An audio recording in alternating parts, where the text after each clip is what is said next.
Compañera Elsa Iturriaga nos tiene mayores alcances. Adelante, Elsa. Esta sesión es dirigida por la congresista Rosa María Bartra y ya ha ingresado a este recinto parlamentario el invitado, el único en esta oportunidad. Se trata del economista Juan Mendoza Pérez. Él va a informar sobre la implicancia económica de los diversos proyectos de inversión que precisamente investiga esta comisión y otros asuntos relacionados con la materia de indagaciones que viene realizando este grupo multipartidario aquí en el Congreso de la República, que involucra, por supuesto, a las empresas brasileñas, como es el caso de Odebrecht, Camargo Correa y otras. Bueno, ya inició su exposición el invitado, el economista Juan Mendoza Pérez. Él es especialista en concentración de macroeconomía, crecimiento económico, economía política y economía pública. Es doctor y máster en economía. Veamos el desarrollo de esta reunión. En esta presentación, que es lo que está en el PowerPoint, voy a hablar sobre la aplicabilidad, la conveniencia y la problemática del 003. Siguiente, por favor. Esto para recordar un poco qué es el 003, ¿no? Se aplica a las personas jurídicas que hayan sido condenadas en el Perú, en el extranjero, con sentencia consentida por delitos de corrupción, ¿no? Delitos contra la administración pública, lavado de activos o los equivalentes en la legislación extranjera. Asimismo, a las empresas que hayan admitido y o reconocido estos delitos ante alguna autoridad nacional o extranjera competente y a las empresas vinculadas a las condenadas o a las que han admitido culpa. Siguiente. ¿Y quiénes son las vinculadas? Bueno, ahí había un problema, pero me voy a haber equivocado en la presentación. Voy a hablar del decreto mismo. Y las vinculadas son las personas jurídicas o entes jurídicos que tengan más de 10% de participación en las empresas comprendidas inicialmente, o las que ejerzan control sobre estas empresas, o las que pertenezcan a un grupo económico, ¿no? Las personas jurídicas... ahí está. Esas son las vinculadas. Pero regresamos al anterior, me he equivocado en el orden. Las personas jurídicas a las que alcanza el decreto tienen la obligación de comunicarlo al Ministerio de Justicia. Y el Ministerio de Justicia, además, tiene que publicar la lista de estas personas y actualizar esta lista de manera periódica. Hasta la fecha, las únicas empresas comprendidas por el 003 son las pertenecientes al grupo Odebrecht. No hay ninguna otra empresa comprendida. Siguiente, por favor. ¿Y qué cosa hace este decreto? El decreto hace lo siguiente: suspende el derecho de las personas comprendidas de transferir total o parcialmente, los capitales provenientes de la venta de activos, acciones, participaciones o derechos provenientes de la reducción de capital o liquidaciones. Y, siguiente, los dividendos, las utilidades, las contraprestaciones, las regalías, producto de los derechos y activos que tienen en el país. Siguiente. Y esta suspensión se aplica hasta que se pague la reparación civil o venza la vigencia del decreto de urgencia. Inicialmente el decreto de urgencia tenía una vigencia de 1 año. Y abarca todos los activos e ingresos de estas personas, incluso aquellos que no están en proyectos o concesiones sobre los que se haya admitido delito. Por ejemplo, en el caso de Odebrecht no ha admitido coima en muchas de las concesiones. En la mayoría de las concesiones dice que no ha coimeado. Y entonces en esas concesiones y esos activos también están comprendidos por el 003.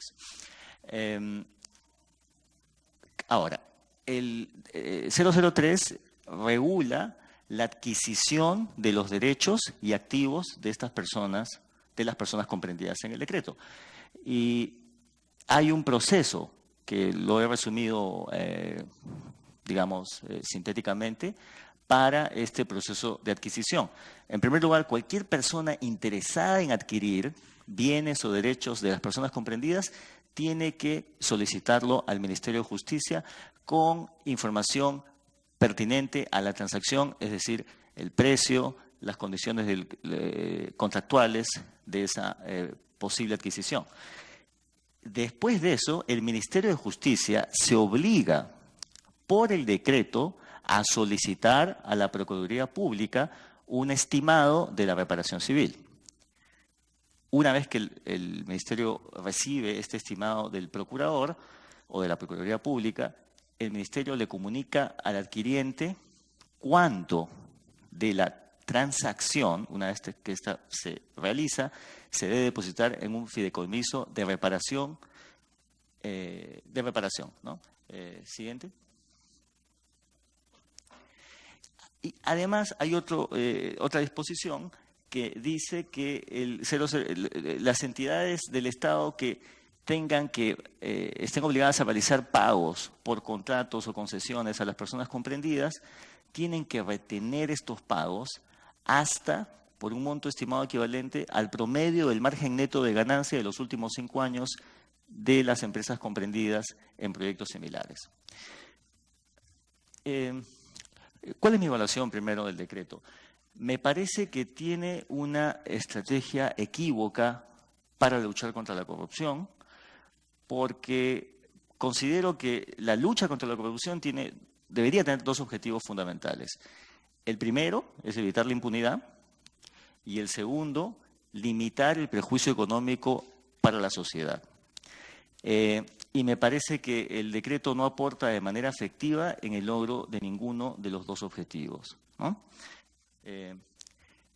Primero, porque el decreto, en lugar de ayudar a que continúe, no se interrumpa la cadena de pagos, más bien la complica por diversas razones. Complica el flujo de ingresos y los servicios de los bienes y los derechos de las personas comprendidas. Por ejemplo, si se tiene una empresa que tiene, como Odebrecht, ¿no es cierto?, que tiene ahora dificultades enormes para obtener financiamiento, y el financiamiento, la obtención o renovación de líneas de crédito es fundamental para la actividad comercial, difícilmente esos proyectos y esas concesiones van a poder seguir realizando los pagos a terceros o a proveedores mientras no se finiquite la venta no de una de las concesiones, sino de todas las concesiones del grupo económico en el país. Esta no es una intención del decreto de urgencia, pero es un efecto que estamos viendo en la realidad. En segundo lugar, en mi opinión, el decreto no garantiza que haya un resarcimiento económico adecuado al Estado por un conjunto de razones. La primera es que la reparación civil que se estima en el decreto 003 y que es depositada en este fideicomiso es un estimado de la reparación que va a obtener el Estado, porque es el Poder Judicial el que determina el monto de la reparación. Más aún, la reparación civil no se calcula de manera global, sino por proyecto. Si tenemos más tiempo, podemos hablar sobre cuál es la metodología, el estándar para calcular esta reparación civil. Por ejemplo, en el caso de la venta de Olmos, si Odebrecht no ha sido sentenciada por caso de corrupción de Olmos en Perú o en Brasil y tampoco ha admitido culpa, ¿qué reparación civil se podría calcular? Es un vacío del decreto. Una cosa importante es, además, el asunto estratégico de la negociación con una empresa que está en problemas financieros, económicos, pero además que tiene problemas judiciales. Yo me pregunto qué voluntad de colaboración con la justicia podrían tener las empresas comprendidas en el 003, en particular Odebrecht, una vez que ya venden sus activos en el Perú. Por ejemplo, en el caso de la supuesta coima al expresidente Alejandro Toledo por la Interoceánica Sur, esta supuesta coima de $20 millones, si Odebrecht vende sus activos, dado que el Brasil no va a extraditar brasileños al Perú, es muy improbable que eso suceda, ¿por qué seguiría colaborando con la justicia peruana en esa investigación? Digamos, es posible, está dentro del terreno de lo probable, que el expresidente Toledo, si es que hubiera recibido esta coima, haya sido la única persona en el país que sabía de esta coima. Es posible, pero es altamente improbable. Si Odebrecht se va, ¿por qué seguiría colaborando con la justicia peruana? Asimismo, las empresas consorciadas, también es posible, pero altamente improbable, en mi consideración, tratándose de un emprendimiento comercial, económico, que las empresas consorciadas no hayan estado enteradas sobre las coimas y las prácticas corruptas de Odebrecht. Pero si se vende los activos, ¿por qué colaborarían con la justicia si ya no tienen un interés económico? Por otro lado, como estaba comentando, la reparación civil se fija por proyecto, pero eso no quiere decir que no tenga que haber una estrategia de negociación global con una empresa como Odebrecht para buscar un resarcimiento económico al Estado. Me parece que esto está ausente en el decreto. Ahora, la reparación civil tiene dos metodologías generales para calcularse, y esta es: o se devuelven los dineros mal habidos, es decir, las utilidades provenientes de la coima. Por ejemplo, si Odebrecht hubiera coimeado al expresidente Toledo por la Interoceánica Sur y como producto de ese proyecto, de esa concesión, hubiese obtenido, vamos a decir, 500 millones de dólares de beneficios, de utilidades, la reparación civil serían los 500 millones de dólares. Esa es la primera metodología. La segunda metodología, esa es la metodología que se sigue, por ejemplo, normalmente en Europa y en los Estados Unidos. En Inglaterra, la metodología es más bien el valor total del proyecto. O sea, todo el proyecto, toda la concesión. Es mucho más más difícil también de que se obtenga una sentencia. Pero este cálculo no se hace, no es rápido, ¿no? Requiere peritos, expertos, porque es un asunto de saber si la concesión valía o no lo que se pagó, ¿no?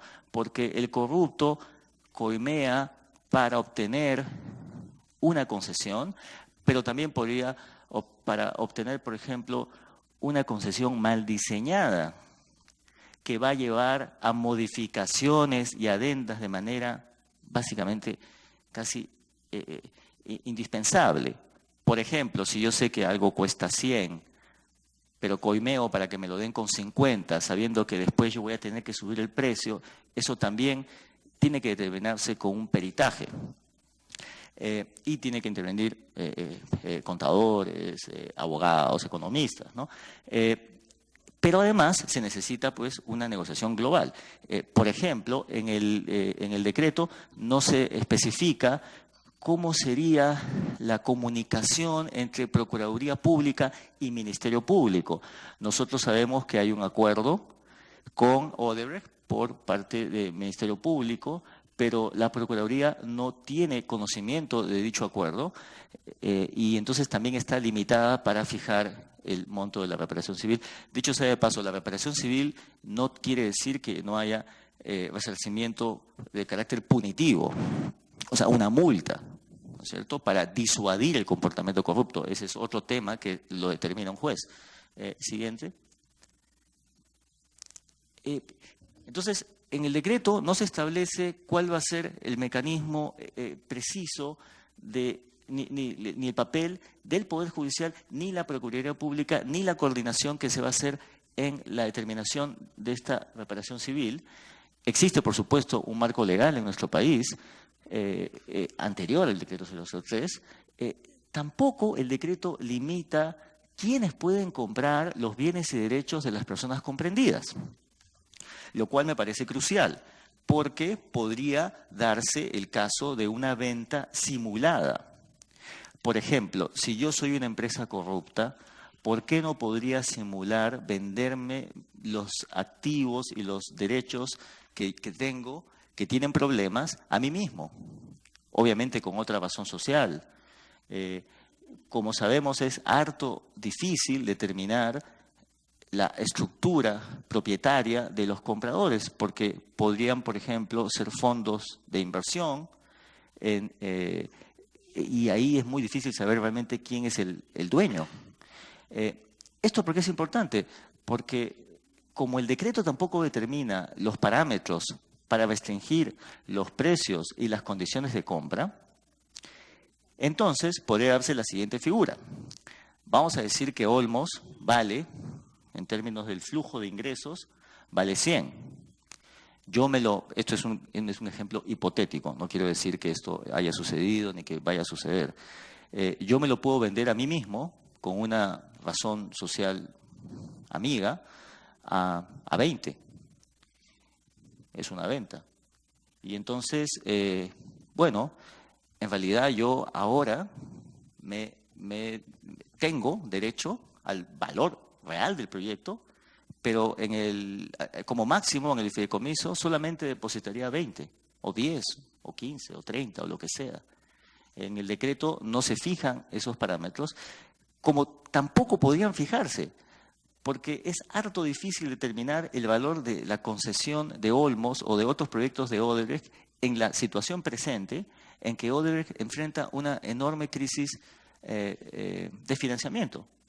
Y entonces, más bien, pero precisamente por eso, el decreto le abre la puerta a ese tipo de comportamiento que dejaría al Estado con escasa posibilidad de obtener resarcimiento. ¿Por qué? Porque cuando venga el juicio, ¿qué se le va a embargar a Odebrecht? Más bien, me parece que el decreto, claramente en el caso de la Procuraduría, pero también podría tener influencia sobre el accionar del Ministerio Público, podría limitar